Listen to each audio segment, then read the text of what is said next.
The need for adventure is a serious addiction, and the only cure is continuous, non-stop travel, possibly to exotic places. I will cross the international date line to Fiji. I will walk across the equator line in Kenya, and I will cross into the remote islands of St. Vincent and the Grenadines in search of that undefinable rush, that adrenaline thrill, that sublime release of serotonin that makes adventure different from couch potatoing. Coming up, St. Vincent and the Grenadines.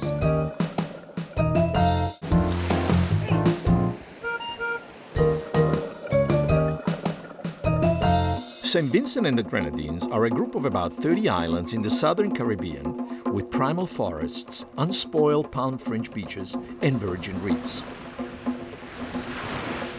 St. Vincent feels like it's stuck in a time capsule, a gentler time with people who are genuinely friendly, and it's a place for adventurous spirits of all kinds. You get here by small plane only. Tonight I'm going to Soca Monarch, the contest to select the songs to play during Carnival. Carnival is a month-long celebration in July, and Vincentians come out and party day and night.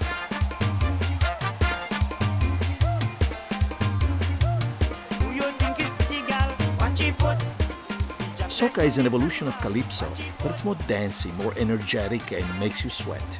This song is called La Diablesse, the She-Devil, about a folk story from slavery days, and it's full of sexy theatrics.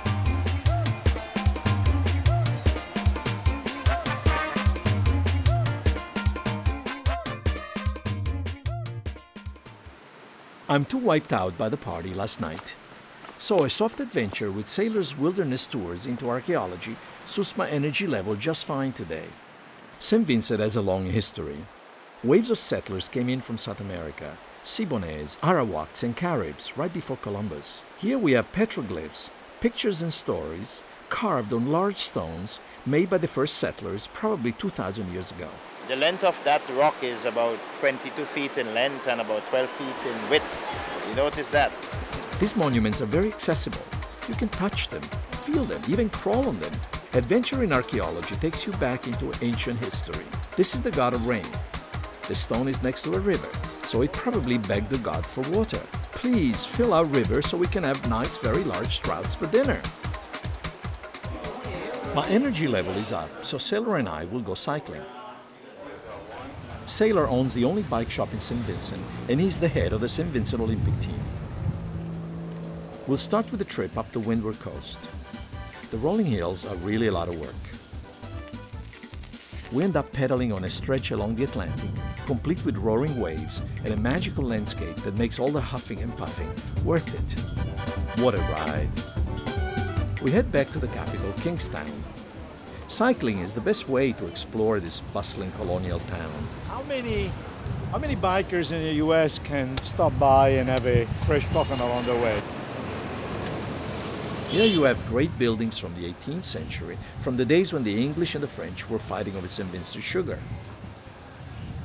On my cycling adventure, I fall upon an unexpected architectural surprise, St. Mary's Church. You have an architectural masterpiece in the middle of the Caribbean. Mm-hmm. This is very rare. When was it built? It was built in 1823. Hard to work on our shoes.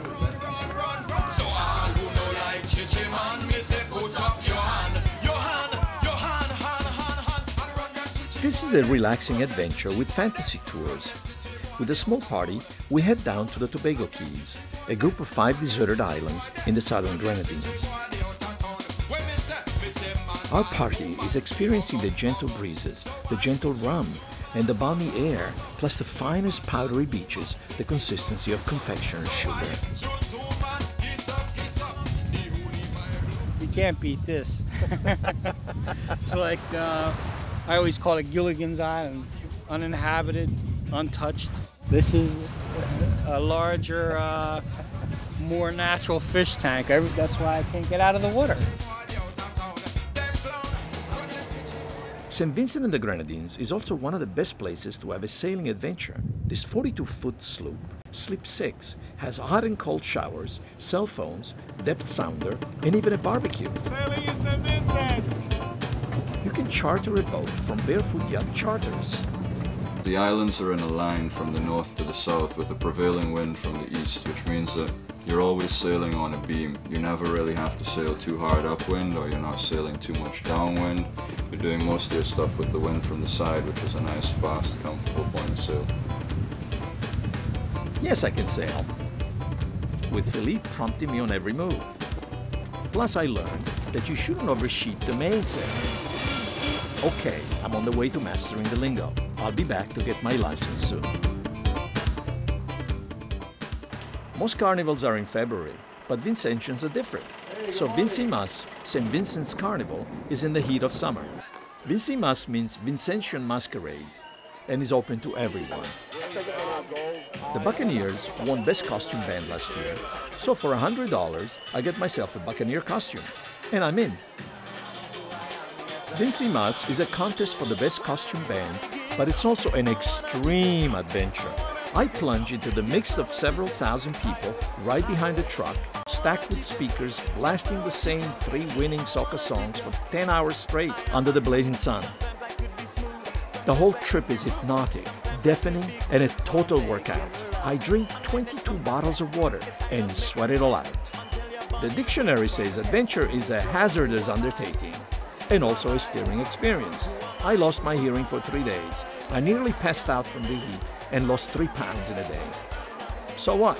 It was an experience I'll never, ever forget. I leave St. Vincent with an adventure-filled heart, looking to come back for more. Coming up, Kenya.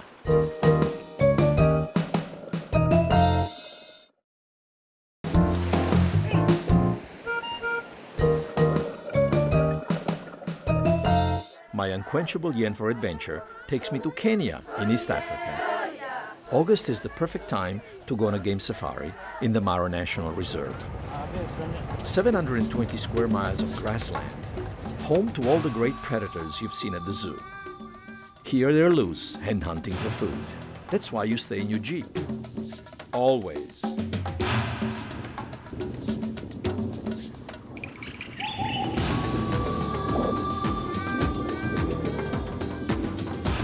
We have a good chance of seeing the greatest wildlife show on the planet, the wildebeest migration. I check in at the David Livingstone Lodge. All lodges and tented camps are at the edge of the resort. Animals wander in and out like these hippos.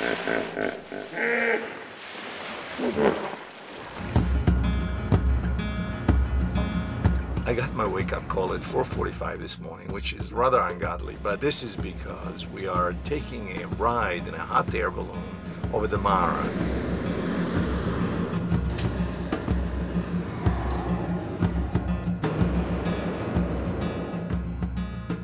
The balloon ride skimming the treetops is the perfect way to see the sunrise over the spectacular Mara Plains.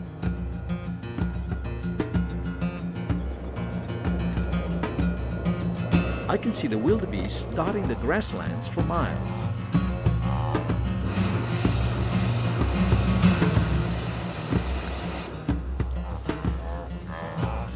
It's breakfast time and we hit the ground 12 kilometers away from the starting point. Cheers! And in Kenya we say Maisha Marifu. Maisha Marifu. Please help yourself over there with fruit, cheese, yogurt, pastry. Here there is Nicholas, the chef.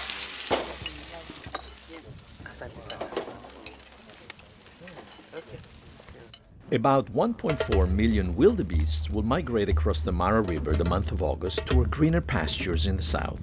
And this is a spectacle not to be missed. We get into an open-top jeep and follow their trek.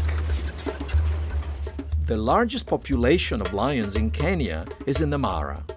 The savannah is a great hiding place. It's called adrenaline grass for a reason. The lions love it. They sleep, they hide, they pounce, they eat, they intimidate. It's great to be king. Although it's not safe to walk in the wild, we see plenty of Masai walking or cycling. They claim their red robes scare the lions off. I might not try that later. We get to the Mara River. Thousands of wildebeests are on the riverbanks already. 2 giant crocs are waiting. This is going to be a spectacular event. In fact, that's why everybody's here, waiting for it to happen. We don't know when it's going to happen, but we know it will happen. In fact, even the vultures know that it's going to happen because they're waiting anxiously in the water. Some of them are already feasting on the previous wildebeest that never made it across. The wildebeests are very nervous. Many will be dinner tonight. Who will go first?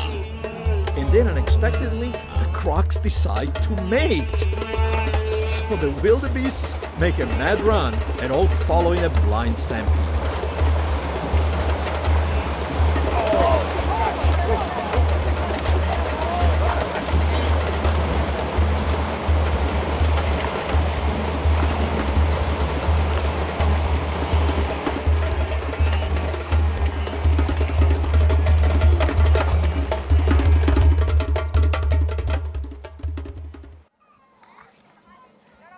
I visit Incurably, a Masai village.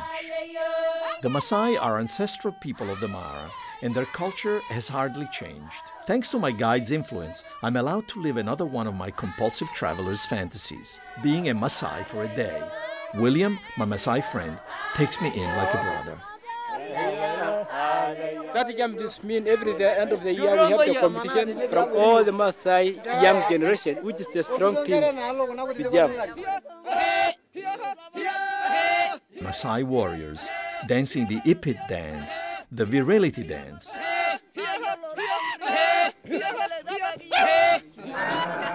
Stepping barefooted on cow dung with the warriors awakens primitive earth energies.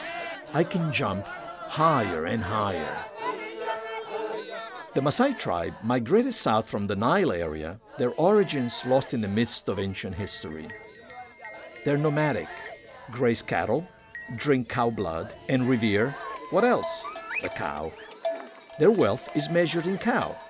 No cows, no wife. Many cows, many wives. It's made by their mama. This is mud, right? Mud and cow dung. Oh, cow dung. This is your cement. This is my cement. I watch the building of a house. Women build, men rest under a tree. Interesting division of labor. In the evening, the cows are brought back to the manyatta for safety and milking. You have a nice cow? I milk a cow, and I'm almost thrown out of the village because I spilled milk on the ground. I'm not getting anything. How do you get it? How do you get the milk? Ah, okay. Oh, you got to really pull.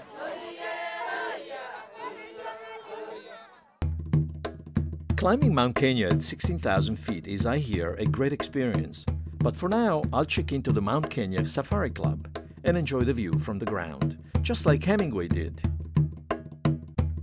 This is pampered manicure luxury.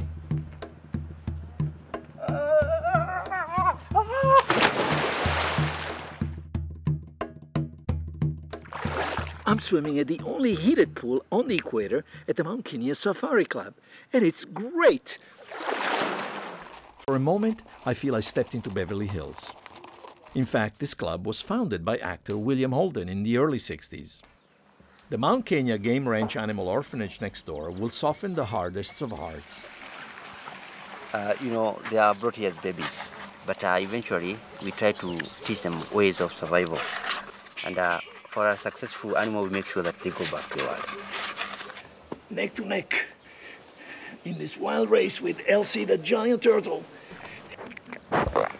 Lawrence tells me that all cheetahs are identical twins to one another, and most kittens born in the wild will die because of their weak gene pool. The last bongo to be spotted on Mount Kenya was in 1996. Now they're bred here. There's even a program to bring them back from U.S. zoos. Her name is Patricia. Patricia, raised from an egg. Yeah. You want to...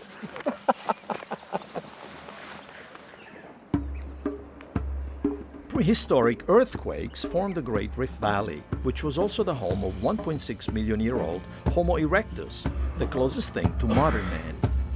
Something to thank Kenya about. I stay at the Nakuru Lodge in the Rift Valley and head to witness one of nature's most bizarre and beautiful events. the immense gathering of the pink flamingos on the shores of Lake Nakuru. This sublime sight owes its existence to a very banal chemical reaction. The droppings from migratory birds turn, with the help of the sun and the alkaline water, into blue-green algae, which flamingos are crazy for. If you get to Lake Nakuru early, you can catch some amazing sights.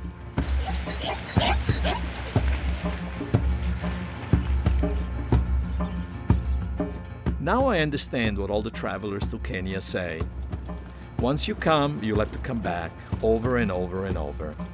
I'm definitely hooked on Kenya. Coming up, Fiji.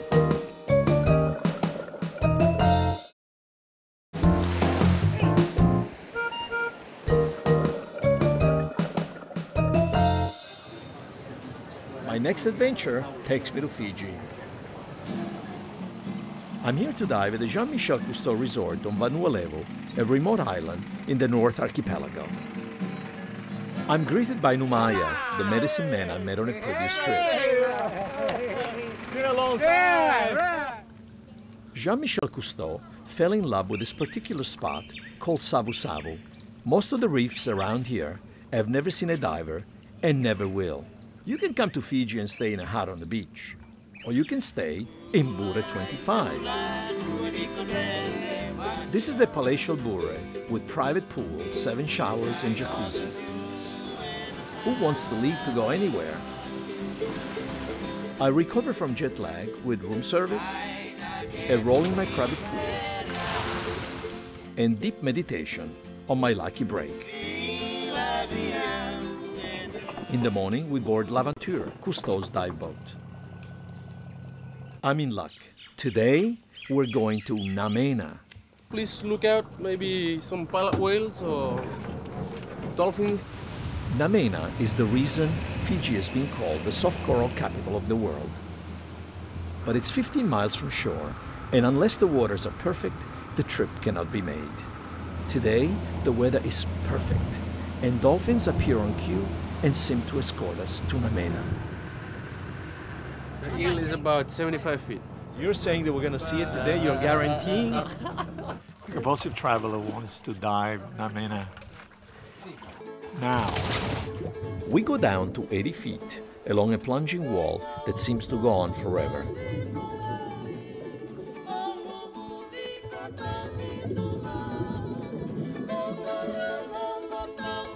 And we see plenty of local life.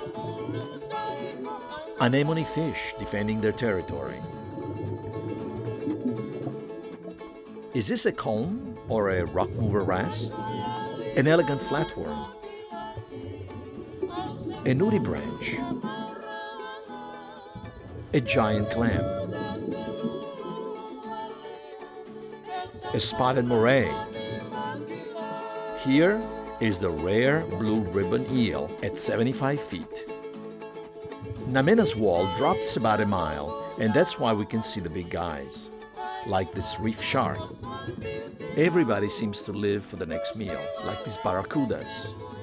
You've got to plot in order to eat, or not to be eaten. If you stay still, you have a better chance, like these camouflage masters. The leaf fish, the scorpion fish, the compulsive traveler fish. This lionfish looks beautiful and tasty, but is deadly poisonous. We go up to 25 feet. Here starts a color wonderland. Remember Technicolor films? Well, Fiji reefs deliver sensory overload in the most vibrant Technicolor. Strong currents bring an avalanche of nutrients. This is the busiest real estate in the world because everybody wants to live here. Feels like downtown Manhattan.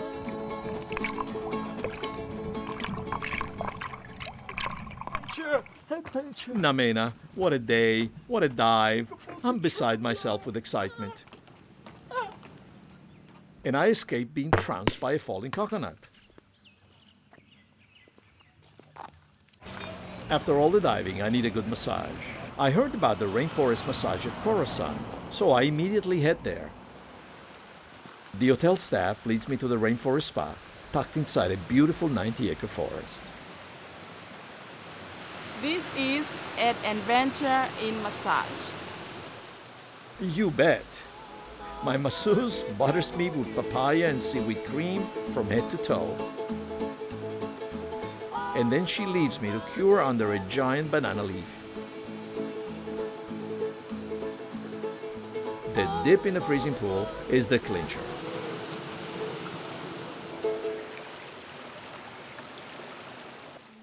I fly to Viti Levu for my next adventure. The one part of the journey is the van ride. The second bit now is we've got about a half mile of a walk down through the jungle, and it's going to be muddy today. This trip is run by Rivers Fiji, an eco-friendly organization that has single-handedly pioneered this type of travel here. This is Fiji's Grand Canyon, with the Upper Navua River snaking its way through deep gorges lined with virgin tropical forests. And endless waterfalls swell the river.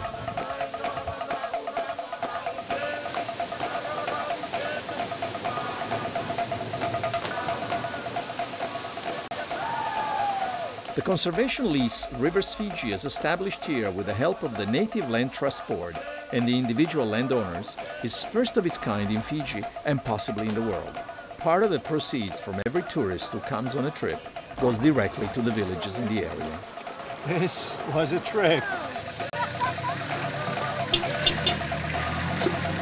This was the most unforgettable, wet adventure I've ever had. A trip to Fiji isn't complete without a kava ceremony. I meet the chiefs of the local village on Nukuvalavu. We drink. We drink some more. We toast to the women dancing. We all drink again this mildly intoxicating drink that tastes like dirty rags. Then I'm invited to show my warrior skills. Come this way. Well, kava made me do it. I feel like a warring Fijian.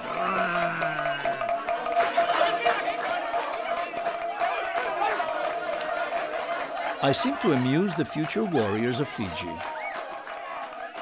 I say goodbye to Fiji, this blessed land of many adventures.